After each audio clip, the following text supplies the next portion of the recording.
Olha, hoje a gente tem o privilégio aqui de contar com a presença do Reginaldo Nasser e essa presença sempre, né, problemática, que é o Zé Arbex, meu querido Zé Arbex.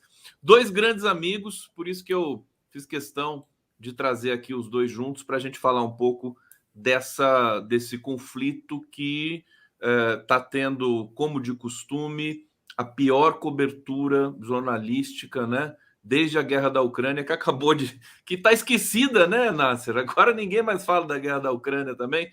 Olha, sejam bem-vindos vocês que estão chegando aqui para essa transmissão. O bate-papo está à disposição de vocês. Deem o like e eu começo. Vamos começar com a visita, o Arbex, passando a palavra para a nossa ilustre visita, pedindo para o Nasser fazer aí um preâmbulo aí dessa questão do Israel-Palestina, de como as coisas estão sendo tratadas. Tem muitas novidades hoje. O presidente Lula fez um apelo pelo fim por uma espécie de cessar-fogo, pensando nas crianças que estão sendo mortas e tudo mais. Quer dizer, a coisa vai recrudescendo, vai piorando, e a gente precisa... Me parece que o mundo, essa entidade abstrata, que ninguém sabe exatamente o que significa, o mundo se acovarda diante dessa situação mais uma vez. Então, Arbex, depois, meu querido... Desculpa, Reginaldo Nasser, depois o Arbex. Vai lá, Reginaldo. Bom dia, prazer estar aqui com o camarada Arbex, com o Conde, sempre muito bom. Arbex, aqui não é rasgação de seda, não, mas sempre uma referência no finado jornalismo internacional brasileiro. Não é da guerra da Ucrânia, não, você está bonzinho, não é da guerra. Desde os inícios do tempo que eu sabe que existe jornal. Estava comentando aqui que meu pai, meus tios eram comunistas, e eu li o Estadão, comecei a ler o Estadão. Não era para ficar concordando, óbvio que não, sempre foi de direita, mas tinha informação. Eu tenho as reportagens guardadas da Folha de São Paulo do massacre de Sabre Chatila, que a editora era o Cláudio Abramo.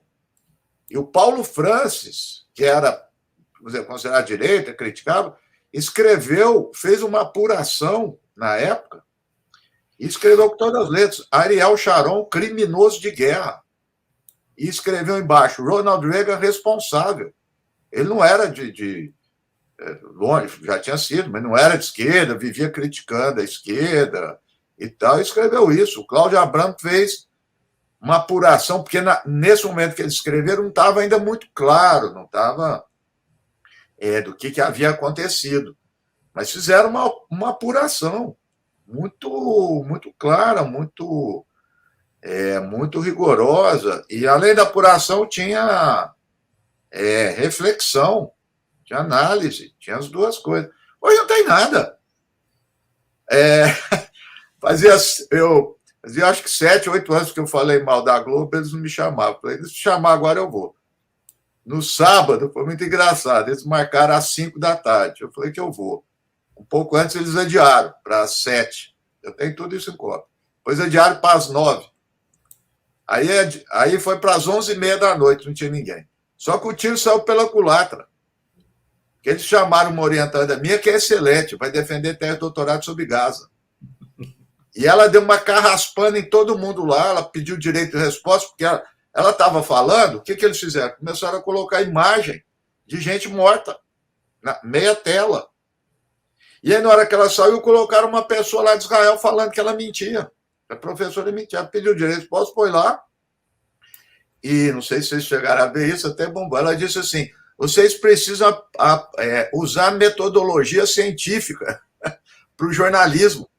Quem está fazendo a denúncia, que eu estou dizendo aqui, é a Organização Médicos Sem Fronteira. É a Cruz Vermelha. Quer dizer, são organizações internacionais que têm credibilidade e vocês não estão citando. Todo mundo caladinho, assim, ouvindo uma jovem pesquisadora excelente. Tal. Fala o nome dela, Nasser? É Isabela Agostinelli, que ela está fazendo uma tese de doutorado comigo sobre Gaza. justamente sobre Gaza. Então, é esse vamos dizer, o cenário, onde o Jorge Portual falando já tinha sido desmentido, eu fui lendo Haaretz, já tinha sido desmentido, falando das criancinhas decapitadas. Entendeu? É uma profusão. Aí que eu ia falar, não é ideológico, nem nada. É ético, moral. Como é que essas pessoas têm coragem, quer dizer, pelo menos exercem um pouquinho assim do ofício de jornalista. Mas, claro, não tem ética com os palestinos. Né? Aí é mostrar. Então, não é. É de um lado, né, que não tem. Eu acabei de ver agora um jornalista, um americano, que colocou uma foto. Aliás, a foto é muito boa. Né? Umas crianças olhando para o céu, assim, apavoradas com um ataque de avião. Então, o cara pôs que era míssil do Hamas. Aí o que aconteceu? Desmentiram porque era Palestina e era bomba de Israel. Ele apagou tudo, mas deram print. Vergonhoso. Vergonhoso. Então, assim, é muito difícil para a gente aqui tá fazendo análise e tudo, porque a ausência de informação. Então, a gente tem que estar pesquisando cotidianamente, a todo momento, cruzando informação.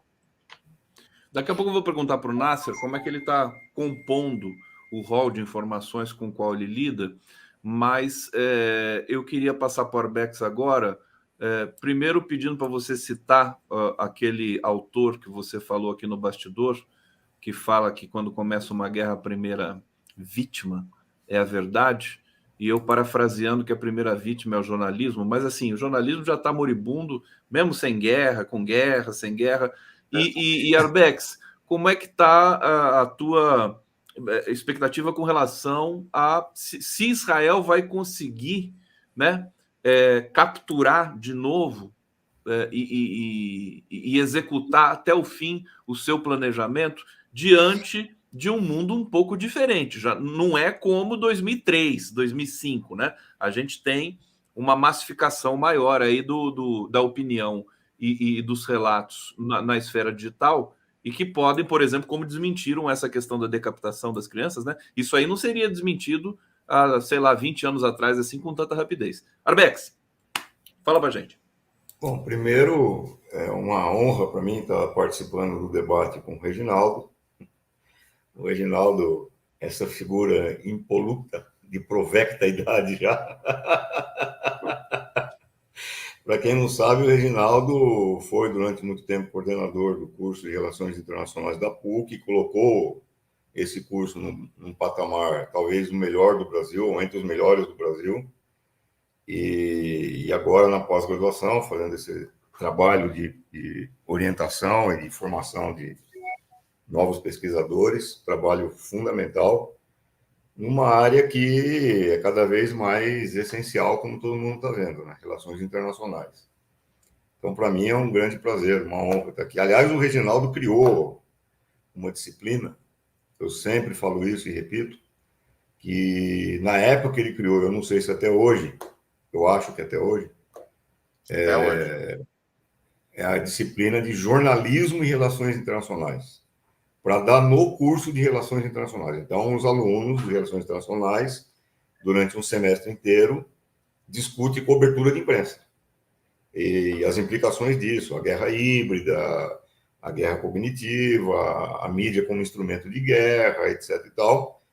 E o que ele está dizendo aqui é que até hoje é o único curso no Brasil de Relações Internacionais que oferece essa disciplina, essa reflexão, que nós estamos vendo é fundamental, é cada vez mais importante. Eu dei essa disciplina durante vários anos e no final do semestre a reação dos alunos era unânime, assim, olha, isso aí abriu as nossas perspectivas para entender o que é o noticiário internacional. Um negócio fantástico. Bom, dito isso, passando a rasgação de seda aqui, vamos ao nosso tema.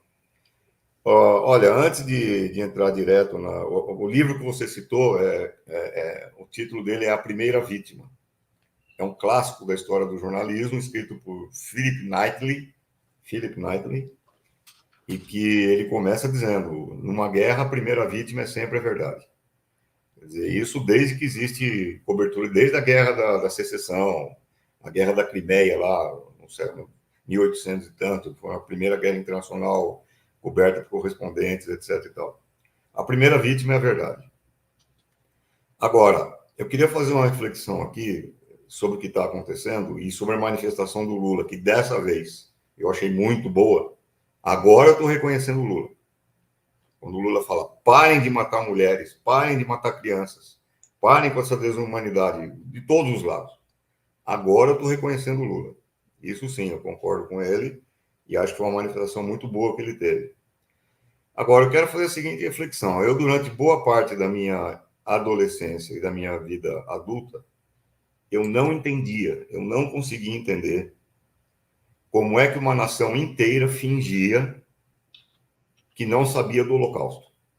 Ou seja, campos de concentração, Auschwitz, eliminando milhões de judeus, de comunistas, de ciganos, de romenos, enfim. E a Alemanha se comportando como se nada soubesse disso. Eu não entendia como que isso era possível. Não, eu não entendia. Claro que eu conhecia a literatura sobre isso. Lia o Adorno, lia os marxistas, lia Hannah Arendt, lia todo mundo, o Primo Levi. Eu tentava entender como isso era possível. A ficha começou a cair para mim quando eu comecei a perceber como a mídia e o Brasil tratam os negros da periferia de São Paulo, do Rio de Janeiro, de Salvador, que são mortos 60 mil por ano, segundo estatísticas da ONU, não é nenhum grupo de esquerda que faz isso. A ONU diz isso aí. 60 mil por ano morrem, 90% dos quais são jovens negros entre 14 anos de idade e 30 anos de idade. E nós seguimos a vida no Brasil calmamente, como se nada estivesse acontecendo. Aí começa a cair a ficha para mim. Como é que é possível uma nação inteira ignorar um genocídio? Aí começa a cair a ficha para mim. Horrorizado. Todo dia para mim no Brasil é um horror, porque eu me lembro disso daí. E eu faço questão de dizer isso em sala de aula, em todos os lugares que eu vou. Como é possível a gente conviver com isso? Bom, e agora, vendo bom, também vendo o Churchill, né? O Churchill, que é considerado um grande estadista mundial, etc. e tal, o cara é responsável pela matança por fome, por uma política genocida na Índia. Milhões morreram por causa do senhor Winston Churchill. Milhões morreram. Que ele dizia abertamente que desprezava como seres humanos. Bom, agora vendo Gaza, Israel está dizendo, nós vamos cortar água, nós vamos cortar luz, nós vamos cortar tudo, e 2 milhões de seres humanos em Gaza estão desprovidos de qualquer chance de sobreviver. E isso os jornalistas acham normal. Ninguém fala isso, como se fosse algo normal, uma tática de guerra. Como se fosse algo absolutamente aceitável. Cadê Mônica Vodevolga para falar isso daí? Cadê Catanhede para falar isso daí? Cadê Jorge Pontual para falar isso daí? Cadê os comentaristas para falar isso daí? O que eles têm na cabeça? É o cúmulo da desumanidade. Para não falar debilidade mental, para não falar prejuízo mental, porque não tem outra forma de tratar com essa gente. Então, na verdade, eu até admiro o sangue frio do Reginaldo, porque ele ainda consegue ler essas coisas e consegue acompanhar. Eu não consigo. Não, mas ficou difícil. A minha própria saúde, eu evito ler o que está sendo escrito, evito ver esses comentários em benefício da minha própria saúde. E digo mais, quando o país que está promovendo esse cerco a Gaza, que está privando 2 milhões e tanto de habitantes de Gaza de água, de luz, de comida e etc. Quando o país que faz isso é habitado majoritariamente por descendentes daqueles que sofreram o Holocausto, aí eu falo, bom, meu amigo, a humanidade é um experimento que não deu certo. Pois é, eu quero até fazer um relato aqui antes de passar para o Arbex, que é o seguinte, quer dizer, eu acompanho com o nariz tapado, né? Evidentemente, a mídia convencional, CNN, Globo News, Band News, essas coisas para pegar, né? A gente sempre tira alguma coisa de útil ali. Agora, nessa cobertura específica da guerra, do conflito Israel-Palestina, ficou realmente impossível, porque eles ficam glamourizando, ficam falando dos brasileiros, os brasileiros que estavam na rave, só ficam fazendo isso, fazendo essa narrativa da tristeza das famílias e tudo mais, e apaga completamente o maior escândalo da humanidade hoje, que é a faixa de Gaza. Arbex. Não, o problema é o seguinte. Desculpa, eu ia passar para o Reginaldo. Você citou a rave. Essa rave estava sendo feita ao lado do campo de concentração de Gaza. A 6 quilômetros. A 6 quilômetros, quer dizer, a molecada se divertindo, bebendo, curtindo, a 6 quilômetros do campo de concentração. Oba, vamos fazer uma rave ao lado de Auschwitz. Para celebrar a vida. Que porra é essa, meu? Sabe? Que porra é essa? Deixa eu agora é o original. Nasser, é o Nasser, é a vez do Nasser. Fala pra gente, Nasser. Não, deixa o Arbex falar aí. Eu me enganei. Pode falar. Não, eu acho assim, passando adiante aí, corroboro com o Arbex tudo que ele falou da mídia, mas passando adiante é o seguinte, a questão, vamos aí de Gaza, né? Que eu acho que reflete um pouco essa coisa do esquecimento, né? Da condescendência, da naturalidade. Então, quando o Arbex está falando aí do ministro da Defesa, eu, inclusive, foi uma das primeiras coisas que eu peguei e pus no meu Twitter, entre aspas, né? E o ministro da Defesa foi muito claro, ele não fez nuance nenhum, ele falou corte total, e completou, para esses animais. Ele disse isso. É um ministro da Defesa. Ele não é de uma organização da sociedade civil, fora da coisa. Ele representa o Estado de Israel. Então, o Estado de Israel está falando, que é reconhecido na comunidade internacional. Nisso, eu sei de toda a coisa que está acontecendo aqui dentro, mas o Brasil devia mandar uma nota para isso. O cara tá explicitamente decretando, né, uma atitude que é recriminada internacionalmente. É uma punição coletiva. Porque, veja, quando você joga as bombas, e realmente, quer dizer, claro que é uma hipocrisia, joga bomba, morre civil, fala que é efeito colateral. Claro que não tem sentido, porque Gaza é a maior densidade populacional do mundo, 350 quilômetros quadrados, tem 2 milhões e 200 mil habitantes. Óbvio que vai atingir. Isso aí não tem dúvida nenhuma. Ok. Mas Israel se safa com essa, então, quando vai lá para o Tribunal Internacional, que é um grande problema do direito internacional, porque declara que não há intenção. Né? Então, é efeito colateral. Não. O que esse ministro da Defesa está falando não é efeito colateral. É uma punição aos 2 milhões e 200 mil. Claramente. Então, isso se chama punição coletiva.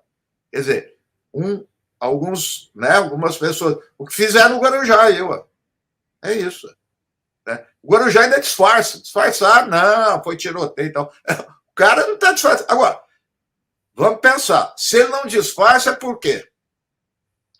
Porque sabe que Israel pode fazer qualquer coisa. Aí, essa que é a questão. Quer dizer, eu não vou ficar discutindo o ministro da Defesa em si, condenar. Ele eu sei. Agora, por que ele fala? Né? Não tem punição nenhuma. Ninguém faz absolutamente nada. Porque ele transita livremente na comunidade internacional. A gente tem que admitir isso. Não tem outra forma. Então, e o que está acontecendo em Gaza, quem acompanha lá, é triste falar isso. Não é surpresa nenhuma. Quer dizer, esses cortes que ele disse acontecem todo dia. Agora é total. Os cortes são parciais, mas também não deixa de ser crime. Né? Então, dados de organizações internacionais. Os palestinos não podem andar 5 metros no mar para pescar. Não tem autorização, às vezes, para plantio ali na coisa, não entra alimento. Repito, isso é o cotidiano de Gaza. Por quê? Porque na hora que acabar, Na hora que suspender as hostilidades, ter a trégua, aquele negócio todo, a turma vai voltar para outro tema e aquilo lá fica. Aí, de repente, aparece de novo, inicia o ciclo, porque aí pensa que estão em paz. Então, chamada uma paz violenta. É uma paz violenta. Então, de repente, se pergunta, puxa, como é que esse povo resiste? Porque humilhação e opressão aumenta a resistência. É isso. A ONU emitiu um relatório em 2012, dizendo o seguinte: em 2020, essa região é inabitável. Gaza. Aí muita gente falou, a ONU errou. Não, não é que a ONU errou. A ONU acertou. É que eles temem em viver. Aí está a história. Eles são teimosos em viver. E vão continuar lá. Se Israel quiser resolver, vai ter que matar 2.200.000. Não tem outra saída. Eles vão ficar lá. Então, é a situação. Essa coisa deles fugirem. Ontem, eu vi um vídeo e confirmado, por quê? Estava em negociação, inclusive de brasileiros, que agora, porque tem, só um detalhe, tem brasileiro em Gaza, né? Israel foi lá, buscou avião, tudo bem, vieram fazendo uma farra, ok, também gosto disso, vieram com vida, ok. Gaza não tem jeito. Aí filmaram ontem que, então, estava tendo a possibilidade de sair pelo Egito. Israel começou a jogar bomba na fronteira. É uma cena das pessoas em desespero correndo. Então, é tudo isso, mas assim, pegando a deixa do Arbex, é natural. O que a gente tem que fazer isso? É natural. Então, essa ideia, um dia a gente volta aqui, mas essa ideia de guerra econômica, sanção econômica, ela é pior que a guerra. O Woodrow Wilson, presidente norte-americano, que eu estudo muito, porque a origem está tudo lá, ele disse isso, pós-Primeira Guerra. Vamos fazer guerra econômica, ela é silenciosa, mas ele era honesto, ele dizia, mata mais do que a outra. Mas é silenciosa, não expõe ninguém, entendeu? Você vai ficar contabilizando quem fez isso, quem fez aquilo. Então é isso. Então, eu apoio a política externa do Lula e tudo, mas no caso da Palestina, eu tenho minhas reservas. Não é ingenuidade achar que o Lula vai sair tudo. Mas eu acho que está ficando anacrônico essa história de 2 estados. Já deu. Certo? A Foreign Affairs, que é a revista do mainstream dos Estados Unidos, só para lembrar, onde saiu a doutrina da Guerra Fria, foi publicada lá em 1948. Saiu há cerca de 3 meses um artigo assinado por 6 de diferentes coisas, dizendo um Estado, não tem outra solução, um Estado, 2 povos. Né? Aí uma aluna acabou de me dizer, que estava lá na Globo agora, eles falando, quem é contra 2 estados merece ser criticado. Quer dizer, volta ao tema. Eles estão anacrônicos. Pois é, muitos judeus estão aderindo a isso. Vários estão aderindo. Então, tem a questão ética. Um Estado, né? Um Estado, 2 povos. Um Estado, 2 povos. Então, muita gente aderindo, tem um debate. Aqui é tudo atrasado nisso. Tudo atrasado. Entendeu? Tudo atrasado. Então, é um negócio complicado. Mas o governo brasileiro, e agora eu concluo aqui, mas eu acho que se ele quiser manter esse tônus aí, que ele sempre teve, deve entrar nisso. Até entrei no Twitter do Padilha e de outro, eu falei assim, que falta faz o Marco Aurélio Garcia. Né? É verdade. Tom político. Assim, esse tom político na área internacional. O Celso Amorim não tem, nunca teve e não vai ter. Não tem problema. É um diplomata. Não tem problema. O próprio Lula falou isso no velório do Marco Aurélio. O Celso é do gabinete, o Marco Aurélio é da rua. E relações internacionais, precisa de gente de rua. Precisa de gente de rua também. De gente que tem contato com o movimento, que tem percepção da política, da vida da política. Não é os corredores do palácio só. E o governo Lula agora está sem isso. Está sem essa. Aliás, está sem outros planos, outras dimensões. Eu quero aproveitar para indicar para todos vocês, porque o Twitter do Reginaldo Nasser é essencial nesse momento. Todo dia, primeira coisa do dia, eu vou lá no Twitter do Nasser. Daqui a pouco eu vou até passar aqui em revista, porque a cena da Jamie Lee Curtis, que é uma atriz de Hollywood, postando a foto das crianças palestinas foi ela. Como se fossem israelenses, quer dizer, isso mostra a ignorância. Os artistas de Hollywood realmente tem que ter muito cuidado. Agora, quero dizer também para vocês, tem muita gente comentando, perguntando, criticando aqui, com perguntas muito interessantes. Eu vou passar para o Arbex e depois, na próxima rodada, eu abro com a leitura dos comentários no bate-papo. Arbex, o Vladimir Putin houve uma declaração de prisão do Tribunal Penal Internacional porque ele cometeu crimes de guerra. Vamos ter uma declaração de prisão também para o Netanyahu? Só para te provocar um pouquinho. Seguindo e pedindo para você comentar a fala do Nasser também aqui. Não, é claro que nós vamos ter. Você não viu a declaração do Tribunal Penal Internacional condenando o Bush por ter ordenado em 2003 um ataque ao Iraque que matou mais de 1 milhão de pessoas com base numa mentira? O Bush está preso, não está preso? Ele foi condenado pelo Tribunal Penal Internacional. A Eliane Cantanhede falou que o Bush é terrorista. Sim. A Mônica Waldvogel falou que o Bush é terrorista. O Jorge Pontual falou que o Bush é terrorista.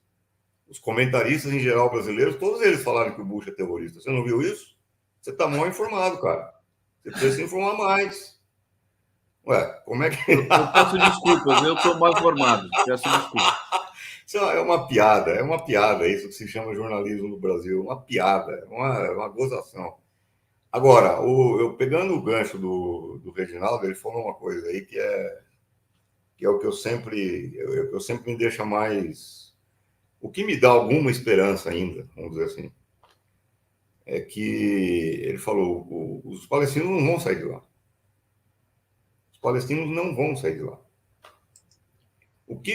Os Estados Unidos bombardearam o Afeganistão, fizeram o que fizeram com o Afeganistão, saíram humilhados do Afeganistão, depois de 20 anos. Humilhados. Não conseguiram nada do que eles queriam. Humilhados. Biden saiu com o rabo no meio das pernas. Humilhado. Os Estados Unidos foram humilhados no Laos, Vietnã e Camboja. Mataram mais de 4 milhões de camponeses. Saíram humilhados no Laos, Vietnã e Camboja. Humilhados. Porque é o que eu sempre digo, meu amigo, você pode destruir um povo com 6 mil anos de história. Você pode chegar lá, soltar umas bombas atômicas, destruir esse povo. Mas você não vence esse povo. Você não dobra esse povo. Você não domina esse povo. Você não controla esse povo. Você pode até aniquilar, mas você não controla. Então, o que me deixa ainda alguma margem de um certo consolo é saber que no plano histórico, no médio ou longo prazo, os palestinos vão vencer. Porque ninguém vai tirar eles de lá, entendeu? Ninguém vai tirar eles de lá. Os racistas, sionistas, nazistas de Israel não vão tirar os palestinos de lá, entendeu? E eu não digo isso como uma bravata. Eu digo isso olhando para a história.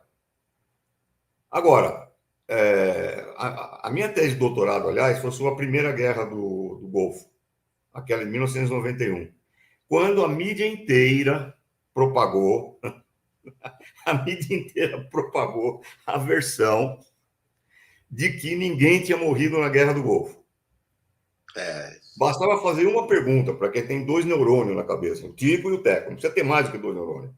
Até a Damares pode fazer essa pergunta, assim, por exemplo. Até o Pimenta, da Secom, pode fazer essa pergunta, por exemplo. Calma, a pergunta é, como é que você bombardeia uma capital como Bagdá, com 4.800.000 habitantes, durante 40 dias e 40 noites consecutivas, que foi o bombardeio lá em 91, em que só na primeira semana de bombardeio você teve uma tonelagem de explosivos equivalente a uma Hiroshima por dia, em termos de tonelagem de explosivos. E isso são dados oficiais do Pentágono. Pentágono, não é de um grupo de extrema esquerda que produziu isso daí. Dados do Pentágono. Como é que você pode bombardear uma capital com 4.800.000 habitantes durante 40 dias e 40 noites com esse poder de fogo e não matar ninguém? Como que é possível isso? E a mídia comprou essa versão e vendeu essa versão. E todo mundo acreditou naquela época que os Estados Unidos tinham inventado a guerra cirúrgica, a guerra sem mortes. Uma gozação, certo? Eu fui fazer meu doutorado sobre isso. Foi sobre isso meu doutorado. Chama jornalismo, a notícia publicitária. Aliás, foi nesse momento que você saiu da Folha de São Paulo? Não, eu comecei. Isso foi em 91 e 92 eu caí fora porque se tornou irrespirável o ambiente e tal, não sei o quê. Mas isso é uma outra história. Então, o que acontece é o seguinte: essas mentiras em larga escala que são propagadas por seres sem 2 neurônios para pensar, e seres de caráter moral duvidoso, inclusive, elas acabam se propagando em escala mundial e acabam gerando um certo consenso, uma certa forma de perceber o mundo. E aí, quando depois se descobre que era tudo uma mentira, aí vem os caras com a cara mais lavada do mundo e falam: ups, foi mal. Ups, me enganei. Ups, não era bem assim. Ah, vai plantar quiabo, certo? Agora, que eles não vão conseguir expulsar os palestinos, eles não vão conseguir. Isso vai ter já está tendo um custo de vida extremamente elevado, em termos e um custo e uma chaga para a humanidade, que é uma coisa que não vai ser curada tão facilmente assim. Então, eu acho que essa catástrofe que está acontecendo, ela está na ordem das grandes catástrofes da história, que vai ser registrado como uma das grandes catástrofes da história. O que nos dá uma sensação de impotência, inclusive. Quer dizer, daí o fato de eu desistir de ler o que está sendo produzido, desistir de ver esses programas todos aí, porque dá uma sensação de impotência que é difícil conviver com ela. É difícil você suportar esse tipo de informação. Dá vontade de ir para a praia puxar um fuminho, entendeu? Porque realmente a coisa chegou numa escala que... Eu acho, Arbex, se você me permite, dessa vez, com toda essa cobertura canalha que a gente vê no mundo todo, porque não é só a imprensa brasileira. Quer dizer, como é que você vai buscar informação na imprensa? Não, desculpa, peraí. Essa frase não é só a imprensa brasileira, tem que ser colocada entre aspas, porque, veja bem, o Reginaldo acabou de citar um jornal no qual ele foi colher informações. Haaretz, de Israel. Um jornal israelense como Haaretz informa muito melhor, muito menos pior, vamos dizer assim, do que Folha de São Paulo, claro, do que Estadão, do que o Globo. A CNN entrevista um embaixador da Palestina lá na Grã-Bretanha, que dá uma entrevista muito mais, e que é publicada, de uma forma muito mais honesta, de uma forma muito mais franca, muito mais aberta, do que qualquer emissora aqui no Brasil. Essa história que o Nasser contou, da orientanda dele, que foi literalmente censurada na Globo News, que a palavra é essa, é uma amostra do que acontece no Brasil. Então, o Brasil é muito mais sabujo. O Brasil é muito mais ridículo, a imprensa brasileira. É muito mais subserviente. É muito mais capacho do que qualquer coisa que se vê em escala internacional. Inclusive, até o New York Times chegou a publicar uma capa, primeira página, com as fotos de crianças palestinas assassinadas por Israel. Até o New York Times fez isso. Verdade. Eu quero ver quando é que a Folha vai fazer um negócio desse. O Estadão, o Globo vai fazer um negócio desse. Nunca! Um bando de sabujo vira-lata. É isso que é a imprensa brasileira. Perfeito, perfeito. O pessoal gosta quando você fica indignado assim, viu, Arbex? Eu também gosto, viu? Você é uma coisa importante para a gente. Olha, deixa eu ir para o bate-papo, então, para passar para o Nasser na sequência. Tem muita gente que comentou aqui, está na fila para eu ler os comentários. Hussein Brasil. Israel cometeu todos os crimes de guerra previstos. Eu vou ler no acumulado e depois o Nasser vai tentando lembrar, eu vou ajudando aqui. Sionistas conturbam e acabam com o debate na PUC Rio de Janeiro. Não sei se isso é um relato, né? Eu imagino que seja. Hussein Brasil, mais uma vez. Melhor morrer em pé lutando que morrer de joelhos, ele pergunta. Israel é agressor desde 48, Palestina reage. Tarso Breno, trio maravilhoso, agora me respondam. Ganhamos com Lula e nós, da mídia progressista, temos que mendigar apoio pelo YouTube? Acorda Secom, tá aqui o recado para sempre, aqui para todos, enfim, para o governo Lula como um todo. Miguel da Silva, a atriz Jamie Lee Curtis publicou o mesmo tweet, exatamente isso, eu vou mostrar para vocês daqui a pouco. Hussein, vocês assistiram o Lobby, Israel domina Estados Unidos e Reino Unido. Eu acho que é o contrário, né? Vamos tratar disso. O ONU cometeu erro ao criar Israel que descriem. Ricardo Garcês, um novo Holodomor, muito triste, agradecendo Miriam de Souza pela inscrição. Estados Unidos corrompem a ONU, vide ameaças a José Bustami. Alexandre Cerqueira, a Globo falou que Israel conseguiu matar 1.500 terroristas bombardeando um prédio. Só faltou falar, incluindo idosos, mulheres e crianças. Denaína Oliveira, José Arbex, também não consigo entender como Israel faz com que faz com a Palestina. Boa pergunta. Que porra é essa? Rave ao lado de campo de concentração. Hussein, Mick Wallace e Clark Daly, heróis do Parlamento da União Europeia. Everton Kaiser, até agora não vi vocês criticarem o Hamas pelo absurdo, calma que o Nasser vai falar. Rejane Simões Pires, se os judeus têm direito àquela região, os indígenas americanos deveriam ficar com toda a América. Quem defende um tem que defender o outro. Bom, vocês podem também explicar isso. É o contrário? Claro. Tá bom. Terezinha Braga de Moraes, essa ação brutal do terrorismo israelense tem a cobertura do mundo ocidental, que está em plena decadência. São seus últimos estertores. Tem muita coisa aqui ainda. Vamos ver se eu avanço mais um pouco. Maria Luísa Souto Maior, que bom termos canais como o Seu Conde, o 247, TVT, para ouvirmos vozes como Reginaldo Nasser e do Arbex em meio a tanta mediocridade das mídias. Hussein, a Globo vê Gaza como fascistas veem uma favela.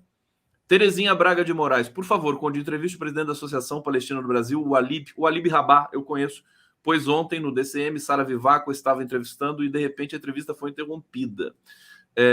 Hussein, Israel bombardeia fake news para blindar seus crimes. Mais um pouquinho só. Pedro Antônio Cândido Abrex, como é que você vê o ataque que o professor de jornalismo do INSPER, Pedro Burgos, vem fazendo contra o Brasil 247? A quem interessa isso? Eu não estou sabendo disso. Mas, enfim, fica fácil de explicar também, né? Amabile Maria Pandori, só digo uma coisa, adoro o Arbex e estou junto com ele na praia. Pode ser até sem o fuminho. Rinaldo Freitas, se a ideia de Israel é retalhar coletivamente um povo, então quando atacarão a Alemanha? É muita coisa. Nasser, você coloca essa bola no chão para a gente? Quer dizer, uma coisa que eu queria acrescentar é o seguinte, tá muita gente esperando a retaliação brutal que tá em curso, né, de Israel com relação a Gaza, ao Hamas e à Palestina, só que essa invasão terrestre em Gaza ainda não ocorreu. Vai ocorrer, na sua opinião? Enfim, vamos lá. Não, eu vou discutir o Hamas, não tenho dúvida nenhuma. Não me furto disso. Eu, em primeiro lugar, não quero, e recusei várias entrevistas para discutir o Hamas, eu quero discutir a Palestina. Eu quero discutir a coisa. E dentro disso, o Hamas. Vamos lá, ué. Quando é que o Hamas foi criado? 1987. Tem uma expressão no direito que eu adoro, chama ad nauseam. Em latim fica bonito.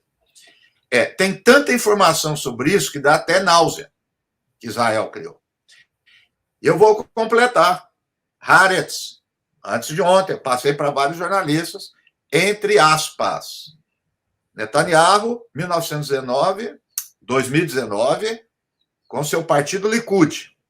Ele diz assim: aqueles que não querem um Estado palestino devem apoiar o Hamas. Está escrito entre aspas. O que eu vou fazer?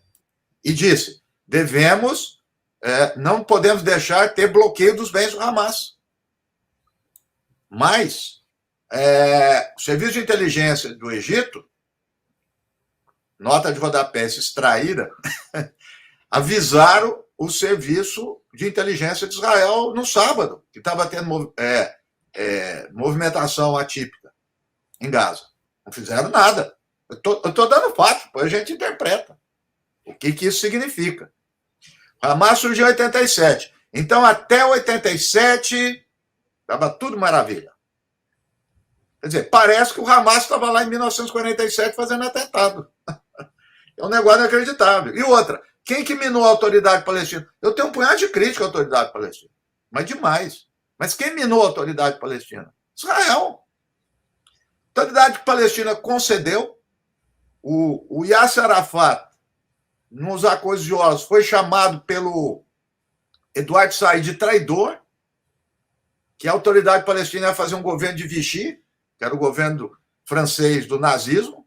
Foi dito isso à época. O Eduardo Said falou, ousou falar do Arafat. Então, ou seja, por que não falar do Hamas? Lógico que nós vamos falar do Hamas. Agora, vamos olhar em termos analíticos. Tem um povo, tem território e não tem força armada. Tem autoridade palestina, tem polícia. Tá? No cotidiano, o Hamas não é bem avaliado pelos palestinos. Quando tem conflito, ele sobe, porque ele é a força armada. É um povo sem força armada. É essa que é a questão. Né? Então, o Hamas é isso. Agora, óbvio, você olha, quer dizer, eu acho que qualquer um, e principalmente no campo da esquerda, que milita na esquerda e tudo, recrimina, obviamente, ações contra civis. Isso é clássico na esquerda. Clássico. Todo mundo recrimina. Tá? Mas o contexto é esse. Portanto, não concordo. Não sou. Se eu estivesse na Palestina, eu era contra o Hamas. Com certeza. Sou de outros grupos. Não tem nada a ver com isso. Apoio o BDS. Agora, veja bem. Como vai afunilando para o Hamas. Desacredita a Autoridade Nacional Palestina no diálogo. Não respeita nenhum princípio do direito internacional, nenhuma resolução. Então, pelo jeito, não vai. Diz que o BDS é terrorismo. Vou explicar para o pessoal. BDS é a favor do boicote a Israel, desinvestimento, quer dizer, retira a empresa de lá e sanciona Israel. Tem nada a ver com militar. Israel, quem fala em BDS é considerado terrorismo em Israel e vários lugares dos Estados Unidos. Passou isso em lei estadual dos Estados Unidos. Então, veja, você vai tolhendo. Em 2018, 2019, eu considero um evento importantíssimo em Gaza, que é muito pouco falado. Então, a turma do Globo News devia falar. Uma multidão de palestinos de Gaza, sem o Hamas, não foi organizado pelo Hamas, não teve um foguete, não teve um tiro. Foram todos para cerca, onde eles estão lá, protestar, que era a marcha do grande retorno. Por que é o grande retorno? Essas vilas, essas cidades, aspas, tá? Que os palestinos invadiram agora, é de onde eles vieram. É o retorno, eles não estão invadindo. Eles são de lá. 70% da população palestina é refugiado. Por que ele é refugiado? Porque veio de outro lugar, não morava lá. Né? Então, em 2018, 2019, foi a grande marcha. Israel assassinou 170 pessoas, com franco atirador, brincando de dar tiro. Tem várias filmagens dos caras rindo. Centenas de feridos, tiro no joelho. Eu vou repetir, as pessoas não deram um tiro, não teve um foguete. Então, veja a estratégia de Israel. Todas as alternativas a essa, eles tolhem. E aí, o Hamas vem e canaliza por essa. Essa é a questão. Agora, nós não podemos ficar discutindo o Hamas. Eu quero discutir a questão palestina. Isso é tranquilo. Né? Então, essa é uma. Acho que crime internacional, claro, isso não é nada. Vou falar de crime internacional de Israel aqui, nós não vamos sair disso aqui. Isso aí é óbvio, mas isso aí não é. Isso não entra na pauta. Eu vou te dar um exemplo que, como pega essa coisa do tribunal lá, eu sou fissurado nessa coisa do tribunal. Eu vi e como isso pega, um companheiro que é do campo aí, progressista, elogiar o Tribunal Penal Internacional e tal. Aí eu fui pegar uma questão da Palestina, só para dar como exemplo. 2014, foi para o tribunal, e eu fui ler o parecer. Que foi dito. Houve agressão a Israel, houve agressão à Palestina, todos têm direito, todos devem ser punidos. No final das contas, o parecer é: olha, vamos fazer votos para que parem com esses crimes. É isso. Quer dizer, não entra na desproporção, matou, sei lá, 2 israelenses, matou centenas de palestinos, quem tem mais poder, julgou, faz absolutamente nada. Absolutamente nada. Então, os palestinos não tem para onde ir. Não tem para onde ir. Não tem para onde ir fisicamente, né? Isso aí está impossível, e em termos de ações. Né? Tribunal vetado. ONU, não sai nada. Negociação, ainda que eu discordo, mas tudo bem. Negociação com Israel, nada. Movimentos sociais, mobilização, Cisjordânia, ninguém é armado. Eu nunca vi uma mobilização na Cisjordânia armada. Olha, quem desse o cacete nesse é a minha autoridade nacional palestina. Não tem nada, absolutamente. Aliás, antes de ontem mataram um par de jovens lá, sem nada. Estavam manifestando, igual a gente manifesta aqui. E aí, então, o que resta? Resta isso daí. Mas é esse ponto, não tem saída. Eu não lembro se tem mais alguma outra coisa que você queira que comente. Tem muita coisa, eu até peço desculpa, porque não dá tempo. Você, mas tinha alguma que você falou aí que eu não me passo. Deixa eu. Não, eu tinha perguntado uma pergunta. Fala dos índios da Amazônia, os índios da Amazônia. Os índios da Amazônia. Ah, dos índios. Os índios da América do Norte. Né? Da América dos Estados Unidos. Essa é boa. Veja, hoje na literatura, na história, o conceito em inglês é settler colonialism, que é o colonialismo de povoamento, que é o que os Estados Unidos fez com os índios. Ou seja, você tinha um território pequeno, você tinha dos índios. O que é o settler colonialismo? Colonialismo de povoamento. Você vai lá, tira o povo autóctone, os indígenas. Tirou. Ok. Aí vem o Estado e chama os colonos. Então, hoje, isso é super aplicado a Israel. O que aconteceu? Fato. Tinha 85% das pessoas que habitavam nesse território chamado Palestina, depois da Primeira Guerra Mundial, 90% era palestino. Entre a Primeira e a Segunda Guerra Mundial, começou a migração. Foi diminuindo. Quando faz a partilha, isso é fato, Conde. Todo mundo não tem. A interpretação pode. Isso é fato. Quando vai fazer a partilha, 1/3 da população, que é de judeus, fica com 70% do território. Isso é matemática. Se 1/3 da população fica com 70% do território, quer dizer que os outros foram expropriados e expulsos. Isso é o settler colonialismo. Ou seja, essas cidades, repito, que está aí em torno, era de maioria palestina. O que hoje tem? 100% de judeus. Tirou um e pôs o outro. Isso é settler colonialismo. Teve na Austrália, o Arbex estava falando do Churchill, os ingleses fizeram isso na África. Isso é conhecido. Veja, literatura internacional, isso daí. É literatura. É o contrário do que ele está falando.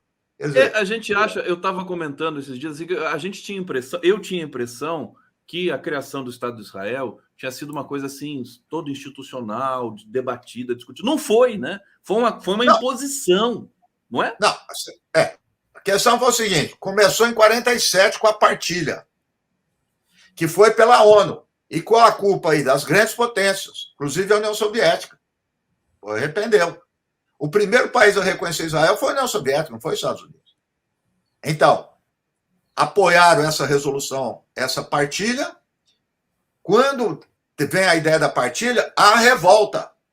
E aí que os sionistas falam que eles não aceitam a criação de 2 estados. Ué, como é que vai ser aceitar 2 estados se, repito, 70% do território foi para 1/3? Que quanta matemática é essa? E as piores terras? Não aceitaram. Aí, com a guerra, Israel tomou mais ainda. Aí vai em 67, sobrou Gaza e Cisjordânia, que ficou numa situação anômala. Não eram estados, um era supervisionado pelo Egito, outro pela Cisjordânia. O que aconteceu em 67? Israel tomou. Isso é fato, gente, não tem. Tomou isso daí. Aí vem 2005, um lance genial do Sharon. Genial. Sharon era um gênio do mal. O que ele fez? Tirou os colonos de Gaza. Aí disse: agora vocês vão criar o Estado palestino. O porta-voz do Hamas comemorou que ia criar o Estado palestino em Gaza. Saíram os colonos. A extrema-direita ficou contra. Um ano depois, o que houve? Cercamento, que é o que nós estamos agora. Sim. Autonomia. Autonomia, é dos palestinos, mas está cercado. Está cercado por terra, mar e ar. O que você vai fazer? Autonomia de quê? O que você faz? Você não tem exército, você não tem meios econômicos, você não tem comunicação com o mundo. Mas eles são livres. Né? Então, é esse o jogo com Gaza. Porque a questão palestina, em geral, ela se divide, Gaza e Cisjordânia. Cisjordânia é o problema dos colonos que tomaram conta de todos os territórios. A Gaza não tem colono. Né? Então, e esse lance do Sharon deixou Israel bem visto na comunidade internacional. Claro que é hipocrisia. Aumentou o comércio, se situa melhor que vários países árabes, os governos árabes hipócritas, não, agora não, tá, podemos negociar. É isso que aconteceu. Só finalizando, eu não vi até agora, nenhum jornalista, né, não precisa interpretar, fazer minimamente uma exposição histórica da questão de Gaza. Só isso, depois interpreta do jeito que quiser. Mas não tem essa informação. Eu estava aqui, o porteiro do prédio, sempre converso com ele. Ô, professor, o que é essa história desse povo doido que está invadindo o território dos outros? Olha o que é narrativa. É exatamente o inverso. O invasor ficou palestino, quer dizer, que ali era dele. Entendeu?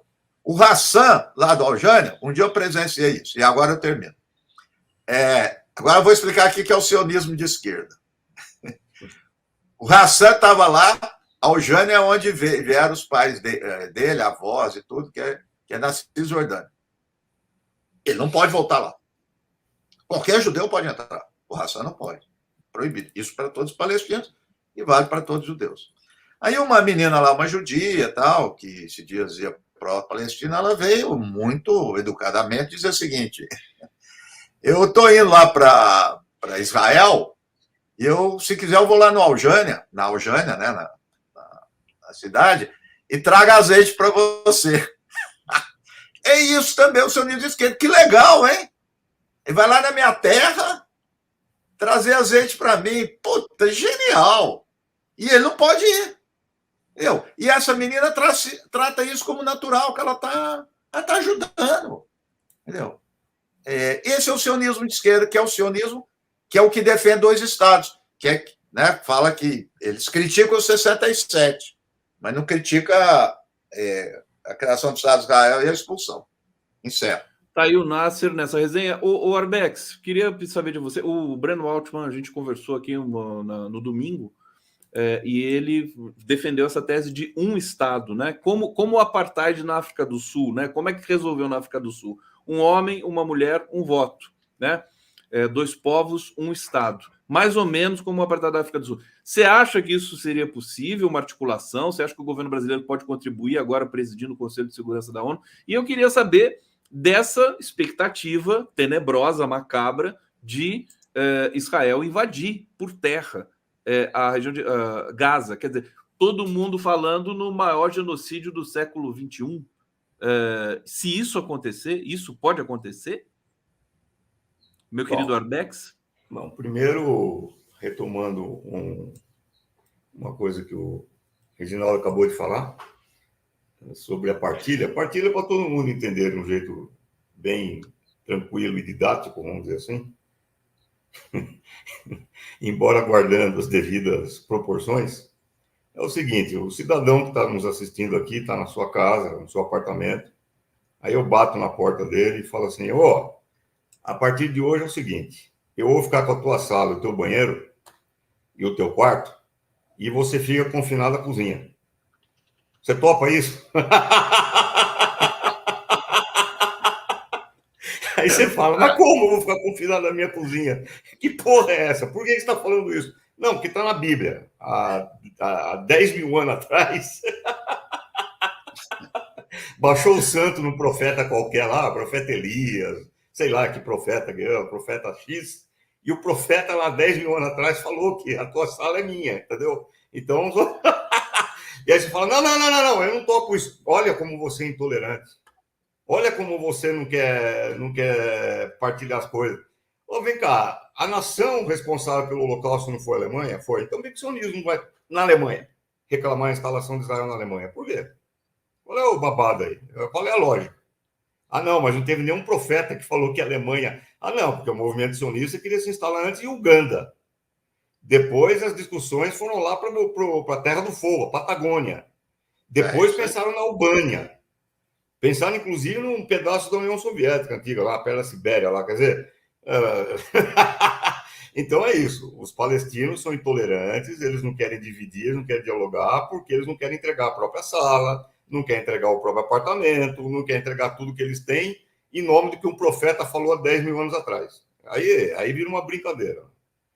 Segundo lugar, e aí já não é mais Aí a coisa começa a atingir tinturas que eu acho muito graves. Eu quero falar do ovo da serpente. Enquanto nós estamos discutindo aqui a Palestina, o partido neonazista na Alemanha ganhou as eleições na Turíngia.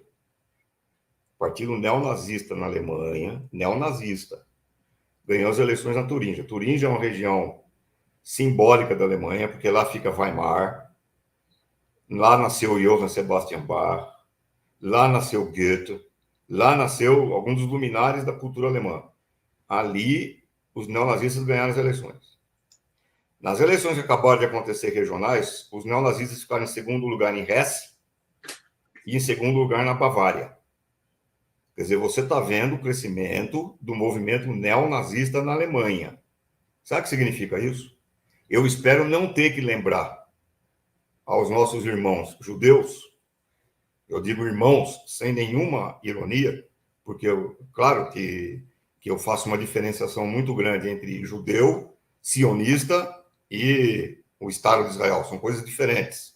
Existem N+1 judeus, inclusive dentro de Israel, que denunciam o apartheid. Por exemplo, a organização B'Tselem, que é a organização israelense e judaica que defende os direitos humanos, denuncia o apartheid. Eu tenho um monte de amigos que são judeus israelenses, amigos meus com muito orgulho, e que marcham comigo em passeatas, em manifestações, participam de debates. Um deles foi meu ex-aluno e depois aluno do Reginaldo, Bruno Huberman, por exemplo, agora, que está sendo exposto a ataques violentos do semitismo. O outro é o Breno Altman, que faz um trabalho muito bom de esclarecimento, também é descendente de judeus, etc. Então, eu quero lembrar aos irmãos judeus o perigo que significa, dentro dessa atmosfera de intolerância, a atmosfera de violência a qualquer preço, a atmosfera de matança e genocídio, o ascenso do neonazismo. Por exemplo, na Alemanha. Eu espero não ter que explicar o que isso significa. Então, nós estamos numa cultura mundial de violência. Na Europa, por exemplo, várias manifestações pró-Palestina hoje estão sendo reprimidas pelos governos. Governo da Inglaterra, governo da França. No Canadá foi reprimida uma manifestação pró-Palestina. Então, o que eu digo é o seguinte: quanto mais crescer a intolerância, quanto mais crescer a violência, isso é caldo de cultura para o crescimento do nazismo. Eu já tinha ficado com o cabelo em pé quando o Zelensky, na Ucrânia, incorporou as Forças Armadas da Ucrânia, incorporou oficialmente, com bandeira, uniforme e tudo, um pelotão nazista, que é o Batalhão Azov, que faz parte das Forças Armadas da Ucrânia, portando uniforme nazista, bandeira nazista, simbologia nazista. Nós estamos vendo o crescimento do nazismo em escala mundial. E o que está acontecendo hoje na Palestina é uma operação nazista de cerco a Gaza. Operação nazista. Então, meu amigo, não tem como você fechar os olhos para Gaza e depois dizer que você é contra o nazismo. Não tem como. Porque é a mesma operação, é a mesma lógica. É a lógica do extermínio, é a lógica do genocídio, é a lógica racista. Portanto, nós estamos diante de um perigo mundial. Mundial. E hoje eu tenho muito orgulho de dizer que a ponta de lança contra o nazismo tem um povo que hoje é a ponta de lança contra o nazismo. Esse povo se chama Palestina. A Palestina hoje é a ponta de lança contra o nazismo.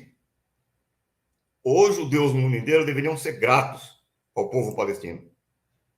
Porque se tem um povo que está resistindo a uma operação armada de genocídio com base em raça, esse povo é o povo palestino.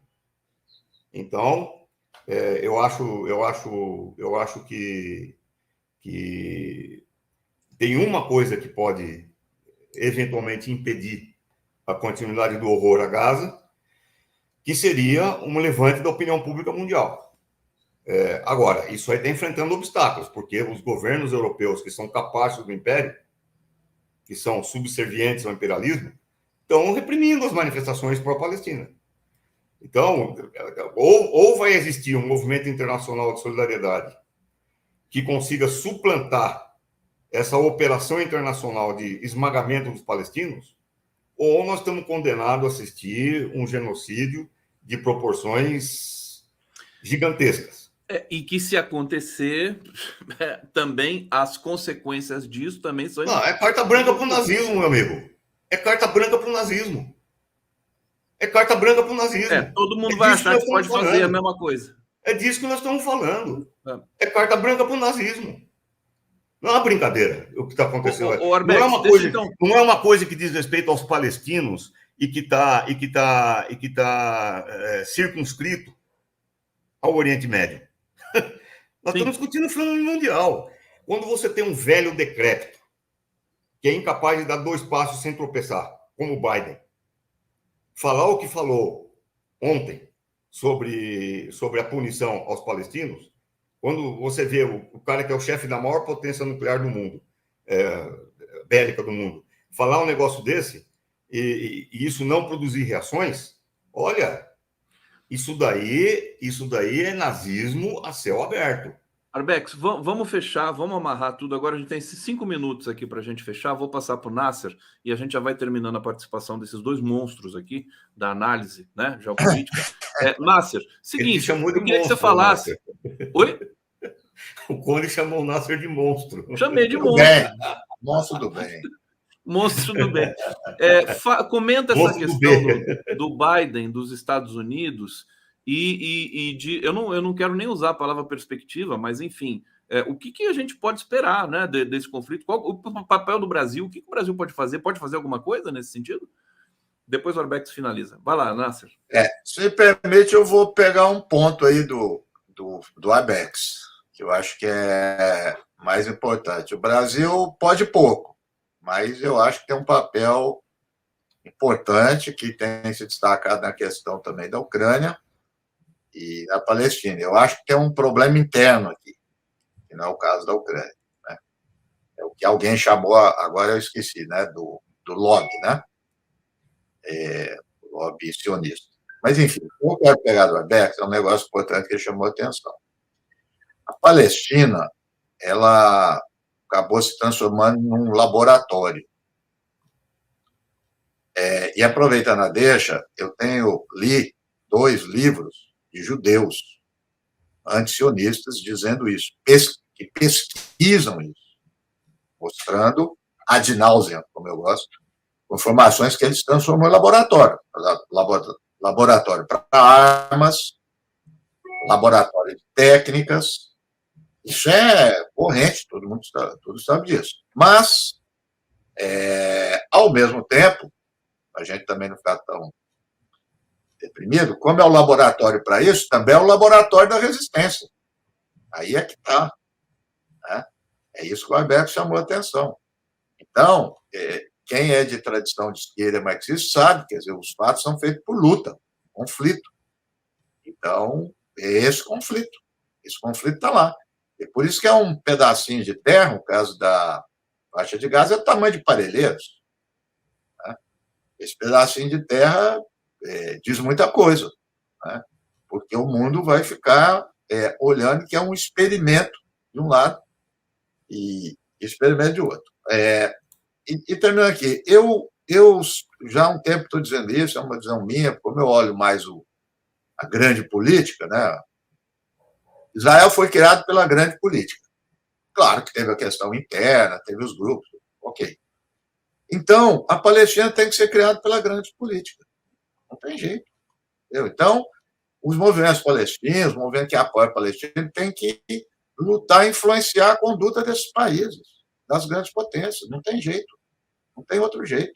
Quer dizer, não há a desproporção muito grande, nenhum país, nenhum governo compra a questão palestina, dá uma outra declaração e tal. Então, a complicação qual é? E aí termina. Esse sistema de alianças que se desenhou na Ucrânia, cada lado, não se aplica para a Palestina. Pode vir a se aplicar. Por quê? Rússia e China se relacionam muito bem com Israel. Aí é que está. A China começou a entrar, pode ser até um dos motivos, porque ela fez uma coisa importante, que patrocinou, foi a tutora aí do acordo da Arábia Saudita e Irã, que era a grande questão no Oriente Médio que os Estados Unidos ficam insuflando. Baixou a bola disso. Começou a sair boato, faz 2, 3 meses, que ela ia entrar na questão palestina. Agora é difícil. A Índia é o maior parceiro de Israel. Aí é que está. Então, Você não tem no jogo de forças, você não tem ninguém para comprar. Qualquer outro lugar do mundo já tinha ainda que eu tenha Cristo, mas já tinha uma operação de paz na Palestina. Qualquer outro lugar. Está lá, fala do Haiti, não fala da Palestina, que é muito mais evidente o problema. Né? Aliás, o Haiti é um problema unicamente interno, não tem nada a ver com o internacional.